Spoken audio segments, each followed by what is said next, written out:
Türkiye Kaan gibi 5. nesil bir savaş uçağı geliştirirken, asıl kritik soru şudur. Bu uçağı kullanacak pilotlar nasıl yetiştirilecek? Çünkü 5. nesil bir savaş uçağını üretmek kadar, o uçağın dijital savaş ortamını yönetebilecek pilotları hazırlamak da stratejik bir meseledir. İşte Hürjet'in önemi tam olarak burada başlıyor. Hürjet yalnızca yeni bir eğitim uçağı değildir. Kaan'a giden yolda, Türkiye'nin yeni nesil savaş pilotlarını hazırlayacak stratejik bir eğitim köprüsüdür.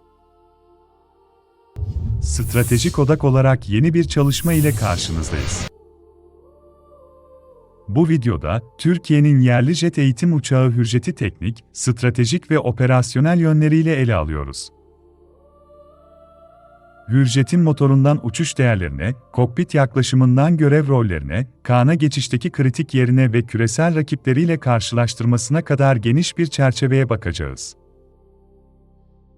Çünkü Hürjet'in hikayesi sadece bir uçağın geliştirilme hikayesi değildir.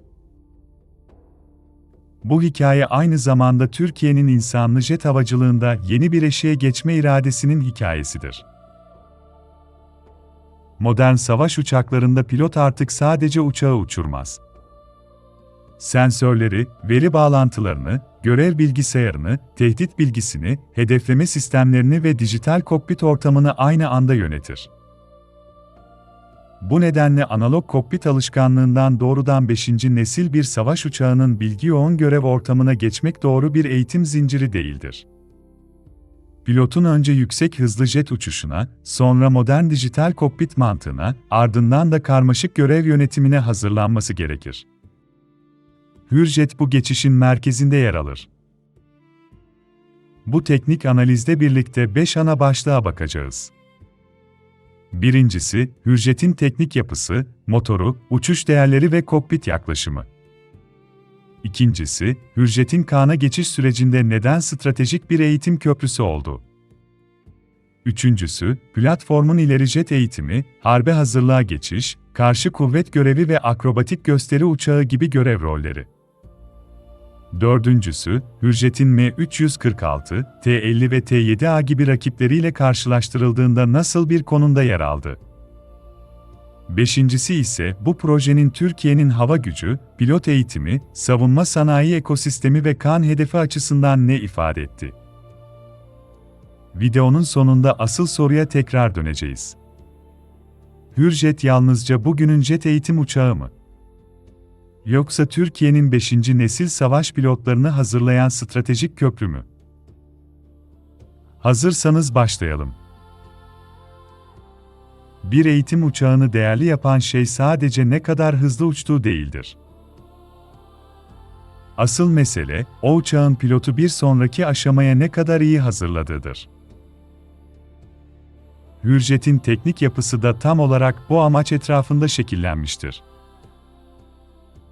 Resmi verilere göre Hürjet'in uzunluğu 13,6 metre, kanat açıklığı 9,5 metre, yüksekliği ise 4,1 metredir.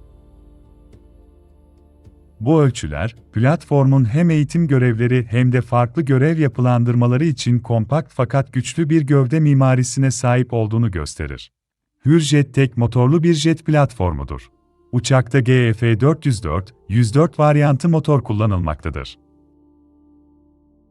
Bu motor, art yakıcılı turbofan yapısıyla Hürjet'in süpersonik uçuş kabiliyetine ulaşmasını sağlar. Açıklanan teknik verilere göre Hürjet'in azami hızı Mach 1.4 seviyesindedir. Servis tavanı 45.000 fit olarak açıklanmıştır. Faydalı yük kapasitesi 7.500 libre seviyesindedir. Tırmanma oranı dakikada 48.500 fit olarak verilmektedir. Menzil değeri ise 1060 deniz mili olarak açıklanmıştır. Bu değerler, Hürjet'in yalnızca temel uçuş eğitimi için değil, ileri jet eğitimi ve harbe hazırlığa geçiş görevleri için de tasarlandığını gösterir. Burada dikkat edilmesi gereken nokta şudur. Hürjet, sadece pilotun havalanıp inmesini öğreten bir platform değildir. pilot adayını yüksek hızlı jet karakteristiğine, yüksek irtifa uçuşuna, ani manevralara ve modern muharip uçaklara geçiş disiplinine hazırlayan bir ara basamaktır. Bu yüzden Hürjet'in teknik değerleri tek başına birer rakam olarak okunmamalıdır. Mach 1.4 hız, 45.000 fit servis tavanı, yüksek tırmanma oranı ve 7.500 libre faydalı yük kapasitesi, platformun eğitimden farklı görev yapılandırmalarına kadar geniş bir kullanım alanı sunabileceğini gösterir. Hürjet'in tek motorlu mimarisi de burada ayrı bir anlam taşır. Bu yapı, bakım, işletme maliyeti, eğitim planlaması ve görev esnekliği açısından Türkiye'nin ihtiyaçlarına göre şekillenen bir çözüm sunar. Kısacası Hürjet'in teknik yapısı, onu sadece bir eğitim uçağı olarak değil, Türkiye'nin ileri jet eğitim zincirinde kritik bir hazırlık platformu olarak konumlandırır. Bir pilotu geleceğin savaş uçaklarına hazırlayan şey yalnızca hız değildir. Asıl sınav, yüksek hızda doğru düşünmek, yoğun bilgi akışı içinde öncelik belirlemek ve karmaşık bir kokpit ortamında görevi yönetebilmektir. Hürjet'in uçuş değerleri ve kokpit yaklaşımı bu nedenle kritik öneme sahiptir. Uçağın G limitleri +8G ve -3G olarak açıklanmıştır. Azami kesintisiz G değeri ise 15.000 fit irtifada 6,3G seviyesindedir. Bu yapı, pilot adaylarının yüksek hızlı jet uçuşuna, ani manevralara, yüksek irtifa görevlerine ve modern kokpit kullanımına hazırlanmasını hedefler. Çünkü muharip uçak pilotluğu, yalnızca fiziksel dayanıklılık gerektiren bir alan değildir. Aynı zamanda zihinsel dayanıklılık, bilgi yönetimi ve yüksek baskı altında karar verme becerisi gerektirir. Modern eğitim uçaklarında kokpit bu yüzden sadece uçağı kontrol etmek için tasarlanmaz. Kokpit, pilotun gelecekte geçeceği muharip uçak ortamının bir provasıdır. Dijital göstergeler, görev bilgisayarı, aviyonik mimari, simülasyon destekli eğitim yaklaşımı ve modern insan-makine arayüzü, bu sınıftaki uçakların temel değer alanlarından biridir. Hürjet de bu çerçevede Türkiye'nin ileri jet eğitim ihtiyacına cevap vermek üzere geliştirilmiş bir platformdur. Burada hedef, pilot adayını yalnızca uçağın hızına alıştırmak değildir. Hedef, pilotun modern savaş uçağı kokpitinde karşılaşacağı bilgi yoğun ortama hazırlanmasıdır. Bir pilot adayını düşünün. Temel eğitim sürecinde uçağın kontrolünü, uçuş disiplinini ve temel manevraları öğrenir. Fakat Hürjet kokpitine geçtiğinde artık karşısında sadece uçuş göstergeleri yoktur. Dijital ekranlar, görev bilgisi, tehdit değerlendirmesi, sensör verileri, hedefleme mantığı ve yüksek hızlı karar alma süreci vardır. O aşama, klasik pilotluktan modern görev yönetimine geçişin başladığı yerdir. Günümüz savaş uçaklarında pilotun görevi artık sadece uçuş kontrolüyle sınırlı değildir. Pilot aynı anda ekranlardan gelen bilgiyi izler, tehditleri değerlendirir, hedefleme sistemlerini kullanır, veri bağlantıları üzerinden bilgi alır ve görev bilgisayarıyla bütünleşik kararlar verir. Bu nedenle Hürjet'in kokpiti, klasik eğitim uçağı anlayışından daha ileri bir hazırlık alanı sunar. Hürjet'in değeri de bu noktada yalnızca teknik tabloda değil, pilot eğitim zincirinde oynadığı rolde ortaya çıkar. Hürjet'in ne olduğunu anlamak için şu soruyu sormak gerekir. Bu uçak sadece pilot yetiştirmek için mi tasarlandı, yoksa Türkiye'nin hava gücü planlamasında daha geniş bir rol mü üstleniyor? Cevap, Hürjet'in görev profillerinde saklıdır. Bu platformun merkezinde ileri jet eğitimi vardır. Resmi verilere göre Hürjet'in görev rolleri arasında tekamül jet eğitimi, harbe hazırlığa geçiş, eğitimlerde karşı kuvvet uçağı görevi ve akrobatik gösteri uçağı kullanımı yer alır. İleri jet eğitimi, pilotun temel uçuş becerilerinden yüksek hızlı jet kullanımına geçmesini sağlar. O aşamada pilot yalnızca uçağı havada tutmayı değil, yüksek hızda düşünmeyi, bilgiyi hızlı işlemeyi ve doğru karar vermeyi öğrenir. Harbe hazırlığa geçiş rolü ise pilotu daha karmaşık görev ortamlarına, daha yüksek hızlara ve daha gelişmiş kokpit düzenlerine hazırlar. Bu görev, eğitim uçağı ile muharip uçak arasında köprü kurar. Karşı kuvvet uçağı görevi, eğitimlerde düşman rolünü temsil eden uçak görevini ifade eder. Bu görev, gerçek muharebe ortamına benzer tatbikatlarda pilotlara daha gerçekçi bir eğitim sahası sağlar. Çünkü bir pilotun yalnızca teorik eğitimle savaşa hazırlanması mümkün değildir. Pilotun tehdit altında karar vermeyi, farklı uçak profillerine karşı reaksiyon göstermeyi ve karmaşık hava senaryolarında görev yapmayı deneyimlemesi gerekir. Hürjet, bu noktada eğitim sahasını daha gerçekçi hale getirebilecek bir platform olarak öne çıkar. Akrobatik gösteri uçağı rolü ise, Hürjet'in yalnızca eğitim zincirinde değil, gösteri uçuşları alanında da kullanılabilecek bir platform olarak değerlendirildiğini gösterir. Bu açıdan Hürjet, Türkiye'nin F-5 tabanlı gösteri uçağı geleneğinin geleceğinde de önemli bir seçenek olarak öne çıkar. Bununla birlikte Hürjet'in hafif görev ve hafif taarruz yapılandırmaları da platformun esnekliğini artıran başlıklardır. Faydalı yük kapasitesi, süpersonik uçuş kabiliyeti ve modern aviyonik yaklaşımı, Hürjet'in farklı görev profillerine uyarlanabilecek bir mimari sunduğunu ortaya koyar.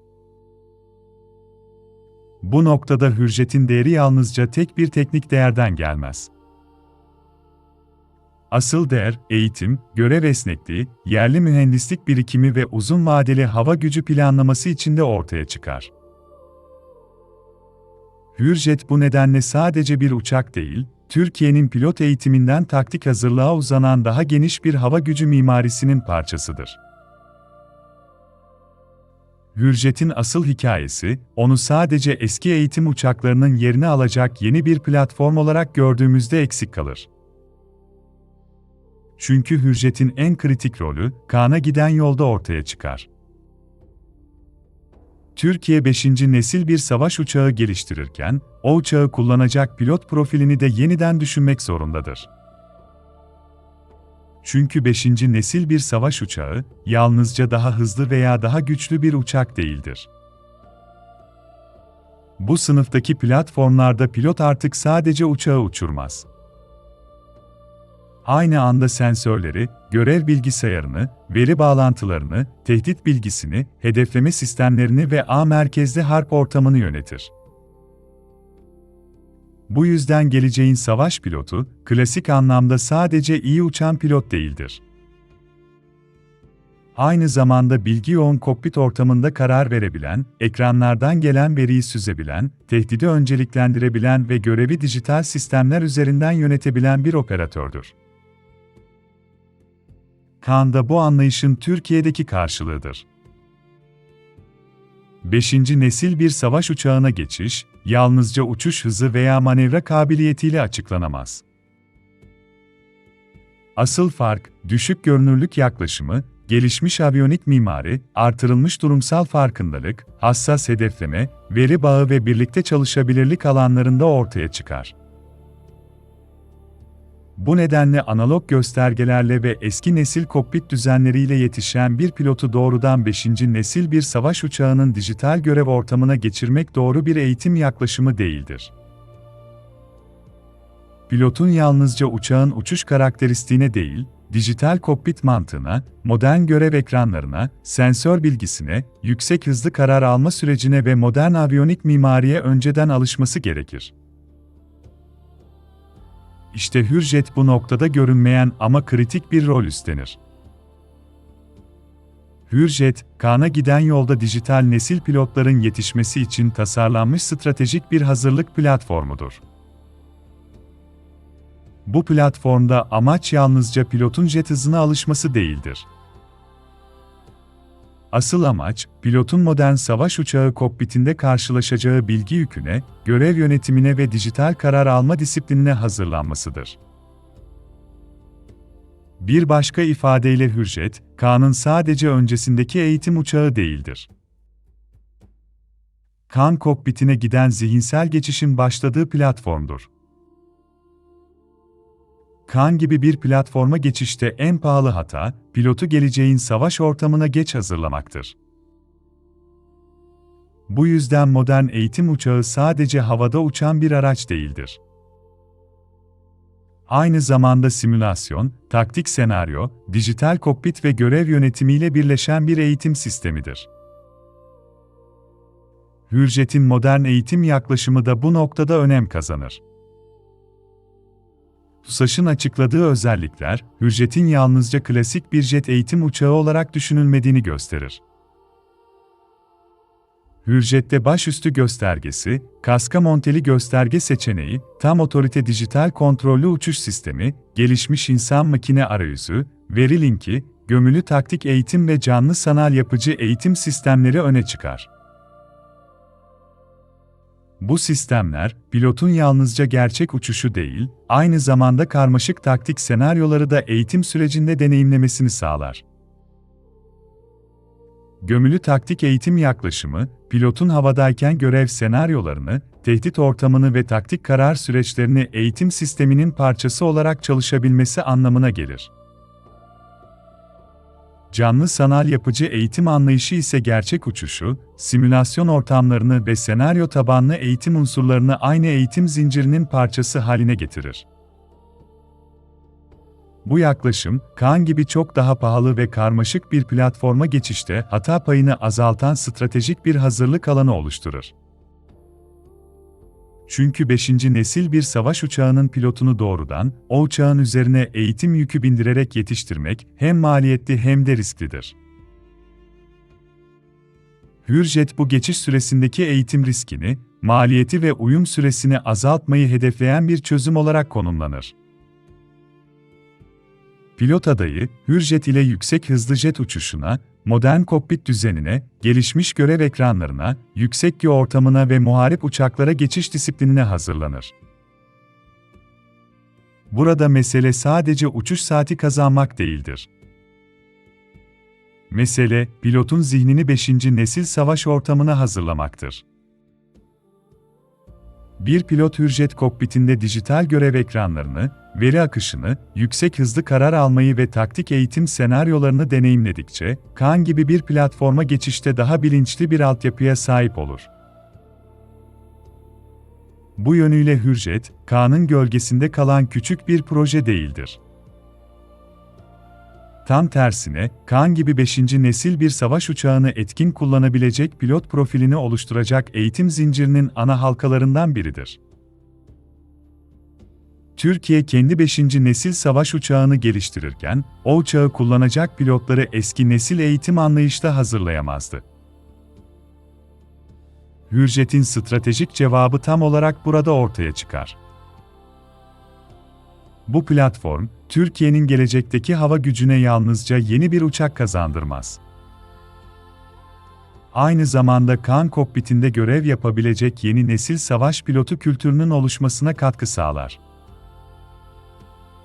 Bu nedenle Hürjet, Türkiye'nin hava gücü mimarisinde yalnızca bugünün eğitim uçağı değil, yarının 5. nesil pilotlarını hazırlayan stratejik köprüdür. Şimdi kritik soruya gelelim. Hürjet bu sınıfta yalnız mı? Elbette hayır. Dünyada ileri jet eğitim uçağı pazarı oldukça rekabetçi bir alan. Bu sınıfta İtalya'nın M346 uçağı, Güney Kore'nin T-50 ailesi ve Amerika Birleşik Devletleri'nin T-7A platformu öne çıkıyor. Bu uçakların tamamı, savaş pilotlarını daha gelişmiş muharip platformlara hazırlamak için geliştirilen ileri eğitim çözümleri. Ancak her biri farklı bir soruya cevap veriyor. T-7A ise Amerika Birleşik Devletleri Hava Kuvvetleri için geliştirilen yeni nesil pilot eğitim sisteminin merkezinde yer alır. Bu platformun öne çıkan tarafı, yalnızca uçağın teknik özellikleri değildir. Asıl fark, dijital tasarım süreci ve canlı, sanal, yapıcı eğitim mimarisiyle birlikte düşünülmesidir.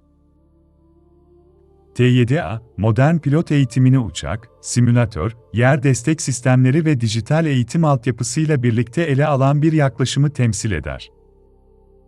Hürjet ile T-7A karşılaştırmasında, bu nedenle ana konu sadece hız veya irtifa değildir. Ana konu, eğitim sisteminin tamamıdır. Bu karşılaştırmada Hürjet'in avantajı, Türkiye'nin kendi pilot eğitim zincirine doğrudan uyarlanabilecek milli bir çözüm olmasıdır. Bu sadece teknik bir mesele değildir. Aynı zamanda bakım altyapısı, eğitim doktrini, yerli mühendislik birikimi, savunma sanayi ekosistemi ve gelecekteki geliştirme kabiliyetiyle ilgilidir. Toplu tabloya bakıldığında M346 çift motorlu ve olgun eğitim altyapısıyla, T-50 süpersonik ve ihracat başarısı yüksek uçak ailesiyle, T-7A ise yeni nesil entegre eğitim sistemi yaklaşımıyla öne çıkar. Hürjet ise Türkiye'nin kendi ihtiyaçlarına göre şekillenen, yerli mühendislik altyapısıyla geliştirilen ve KAN'a geçiş hedefiyle anlam kazanan stratejik bir platformdur. Bu karşılaştırmada asıl soru, hangi uçağın tek başına daha iyi olduğu değildir. Asıl soru şudur: hangi platform, kendi ülkesinin eğitim zincirine, bakım yapısına, görev ihtiyaçlarına ve uzun vadeli hava gücü planlamasına en uygun çözümü sunuyor? Türkiye açısından Hürjet'in cevabı tam olarak burada ortaya çıkar. T-50 ailesi ise Güney Kore'nin süpersonik ileri jet eğitim ve hafif görev uçağı ailesidir. T-50, TA-50 ve FA-50 gibi türevleriyle eğitimden hafif muharip görevlere kadar uzanan geniş bir yapı sunar. Bu yönüyle T-50 ailesi, yalnızca bir eğitim platformu değil, aynı zamanda ihracat başarısı elde etmiş olgun bir uçak ailesidir. Hürjet ile T-50 arasındaki karşılaştırmada iki başlık öne çıkar. Birincisi, iki platformun da süpersonik sınıfta yer almasıdır. İkincisi ise T-50 ailesinin daha uzun süredir kullanımda olması ve farklı kullanıcılar tarafından işletiliyor olmasıdır. Bu yüzden Hürjet'in önümüzdeki dönemdeki başarısını, seri üretim kalitesi, teslimat takvimi, bakım altyapısı, eğitim sistemiyle entegrasyon ve kullanıcı memnuniyeti belirleyecektir. Hürjet'in stratejik önemini anlamak için, onu olduğundan büyük göstermeye gerek yoktur. Çünkü temsil ettiği şey zaten yeterince büyüktür. Bu platform, Türkiye'nin insanlı jet uçak tasarımı, üretimi, testleri ve sistem entegrasyonu alanında ulaştığı yeni eşiği gösterir. Bir ülkenin kendi ileri jet eğitim uçağını geliştirmesi, yalnızca pilot yetiştirme maliyetleriyle ilgili değildir. Bu aynı zamanda mühendislik hafızası demektir. Test tecrübesi demektir. Alt yüklenici ağı demektir. Aviyonik entegrasyonu demektir. Bakım planlaması demektir. Ve en önemlisi, gelecekte daha büyük projeleri taşıyacak insan kaynağı demektir. Hürjet bu açıdan yalnızca Türk Hava Kuvvetleri için değil, TUSAŞ, TEİ, mühendisler, test pilotları, teknisyenler, alt yükleniciler ve geleceğin hava platformları için de bir öğrenme alanıdır. Çünkü havacılıkta her proje yalnızca kendi sonucunu üretmez. Her proje aynı zamanda bir sonraki projenin yolunu açar. Bir uçak geliştirdiğinizde, aslında yalnızca bir gövde, bir motor ve bir kokpit üretmezsiniz. Bir kabiliyet üretirsiniz. Bir hafıza üretirsiniz. Bir mühendislik kültürü üretirsiniz. Ve belki de en önemlisi, geleceğe güvenle bakabilecek bir nesil üretirsiniz. Hürjet'in değeri de tam olarak burada ortaya çıkar. Bugün Hürjet, ileri jet eğitim uçağı olarak konuşuluyor. Ama bu uçağın arkasında çok daha geniş bir anlam var. Türkiye'nin kendi pilot eğitim zincirini kurma çabası var. KAN'a geçiş sürecini daha sağlıklı yönetme hedefi var. Savunma sanayi ekosistemini insanlı jet havacılığı etrafında büyütme iradesi var. Ve uzun vadede kendi hava gücünü kendi imkanlarıyla şekillendirme arzusu var. Resmi verilere göre Hürjet, Mach 1.4 azami hız, 45.000 fit servis tavanı, 7.500 libre faydalı yük kapasitesi, artı 8 G ve eksi 3 G limitleri, GF404-104 varyantı motor ve modern eğitim yaklaşımıyla Türkiye'nin ileri jet eğitim alanındaki en önemli projelerinden biridir. Fakat Hürjet'in asıl değeri yalnızca bu rakamlarda aranmaz. Rakamlar bize uçağın ne yapabildiğini gösterir. Ama Hürjet'in Türkiye için ne ifade ettiğini anlamak için daha geniş bir yerden bakmak gerekir. Bu uçak, Türkiye'nin kendi jet eğitim uçağını tasarlama, üretme, test etme ve geliştirme kabiliyetinin sembollerinden biridir. Bugün Hürjet, pilot eğitim zincirinde yeni bir aşamayı temsil ediyor. Yarın ise Kaan gibi çok daha gelişmiş platformlara geçişte, Türkiye'nin kendi pilotlarını kendi eğitim mimarisi içinde hazırlamasına katkı sağlayacak. Bu nedenle Hürjet yalnızca bir eğitim uçağı değildir. Türkiye'nin insanlı jet geliştirme kabiliyetinde geçtiği kritik eşin sembolüdür. Aynı zamanda Kaan'a giden yolda yeni nesil savaş pilotu kültürünü hazırlayan stratejik bir yapı taşıdır. Önümüzdeki dönemde Hürjet'in başarısını, seri üretim süreci, teslimat takvimi, eğitim sistemleriyle entegrasyon, bakım altyapısı, kullanıcı geri bildirimleri ve ihracat adımları belirleyecek. Bunlar kolay başlıklar değildir. Çünkü bir uçağı geliştirmek kadar, onu yıllarca güvenle işletmek de büyük bir sınavdır. Bir platformun gerçek değeri, yalnızca ilk uçuşunda değil, yıllar boyunca görev yaparken ortaya çıkar. Pilotlar onu kullandıkça, teknisyenler bakımını yaptıkça, mühendisler geri bildirimlerle sistemi geliştirdikçe ve hava kuvvetleri onu eğitim zincirinin doğal bir parçası haline getirdikçe. Hürjet'in hikayesi de zamanla daha net yazılacak. Ancak bugünden görünen tablo nettir. Hürjet bu açıdan yalnızca Türk Hava Kuvvetleri için değil, TUSAŞ, TEİ, mühendisler, test pilotları, teknisyenler, alt yükleniciler ve geleceğin hava platformları için de bir öğrenme alanıdır. Çünkü havacılıkta her proje yalnızca kendi sonucunu üretmez. Her proje aynı zamanda bir sonraki projenin yolunu açar. Bir uçak geliştirdiğinizde aslında yalnızca bir gövde, bir motor ve bir kokpit üretmezsiniz. Bir kabiliyet üretirsiniz. Bir hafıza üretirsiniz. Bir mühendislik kültürü üretirsiniz. Ve belki de en önemlisi, geleceğe güvenle bakabilecek bir nesil üretirsiniz. Hürjet'in değeri de tam olarak burada ortaya çıkar. Hürjet, Türkiye'nin insanlı jet havacılığında yeni bir sayfa açma iradesinin somut karşılıklarından biridir. Ve belki de en önemlisi şudur. Kaan semalarda görev yapmaya başladığında, o kokpitte oturacak pilotların hikayesinde Hürjet'in de izi olacak. Çünkü her büyük savaş uçağının arkasında yalnızca mühendislik yoktur. Onu uçuracak pilotu hazırlayan uzun bir eğitim zinciri vardır. Her kalkıştan önce yıllarca süren eğitim vardır. Her görevden önce binlerce saatlik hazırlık vardır. Her pilotun arkasında onu adım adım o kokpite taşıyan bir sistem vardır. Hürjet, Türkiye için bu sistemin en kritik halkalarından biridir. Bugün pistte gördüğümüz Hürjet, yalnızca bir eğitim uçağı gibi görünebilir. Ama daha geniş resme baktığımızda, bu uçak Türkiye'nin gelecekteki hava gücüne açılan kapılardan biridir. Bu yüzden Hürjet'in hikayesi yalnızca bugünün hikayesi değildir. Bu hikaye, Kaan'a uzanan yolun, yeni nesil pilotların ve Türkiye'nin kendi havacılık geleceğini inşa etme iradesinin hikayesidir. Teknik, tarafsız ve anlaşılır savunma teknolojisi analizlerinin devamı için kanala abone olmayı ve videoyu beğenmeyi unutmayın. Stratejik Odak'ta görüşmek üzere. Dikkatiniz için teşekkürler.